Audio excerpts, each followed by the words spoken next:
C'était un réel plaisir pour l'École nationale de la magistrature qui a, dans ses diverses formations, le volet de la formation continue, qui est un volet très important parce qu'il sert surtout à renforcer les capacités des personnels judiciaires en exercice. Un juge, tout comme un greffier, tout comme un huissier, en tout cas tout personnel judiciaire, a l'obligation de temps en temps de subir ce genre d'exercice pour renforcer ses capacités, élever le niveau, s'adapter aux nouvelles évolutions législatives, aussi bien nationales qu'internationales. Mais surtout, pour nous, c'est un moment très important des échanges fructueux. Vous avez vu que le séminaire porte sur l'optimisation, l'organisation du fonctionnement des services judiciaires. Il faut le reconnaître, il y a beaucoup de dysfonctionnements, de difficultés dans le service public de la justice qui ne plaisent pas nécessairement aux gouvernants et surtout aux justiciables. Parce que vous devez le savoir, la justice est rendue au nom du peuple gabonais et non au nom des juges.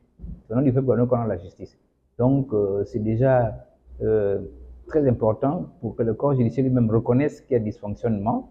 Et le précédent séminaire, le précédent atelier que nous avons fait pendant 2 jours, a été l'occasion pour les différents participants de diviser sur les raisons de ces dysfonctionnements, les causes, et voir ensemble comment on peut faire pour les faire disparaître, pour optimiser et surtout pour transfigurer le service public de la justice pour une meilleure justice au Gabon. Le ministère de la Justice, je prends des décisions qui relèvent de la loi. Je voudrais dire que l'atelier porte sur l'optimisation des lois qui règlent le fonctionnement et l'organisation de la justice.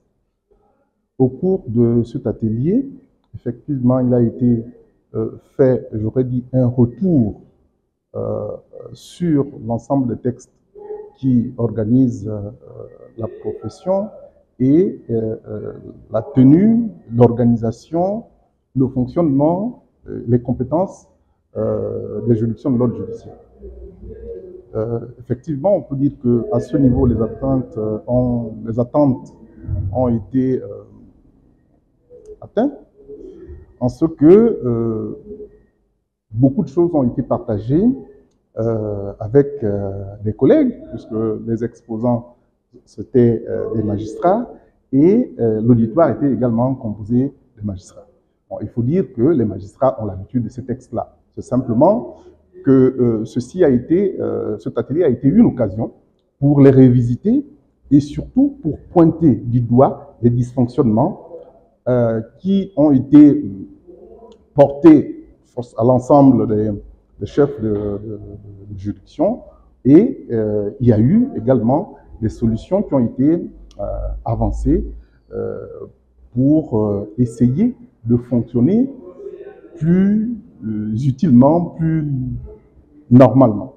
Donc, je pense qu'à ce niveau, les objectifs du séminaire ont été atteints.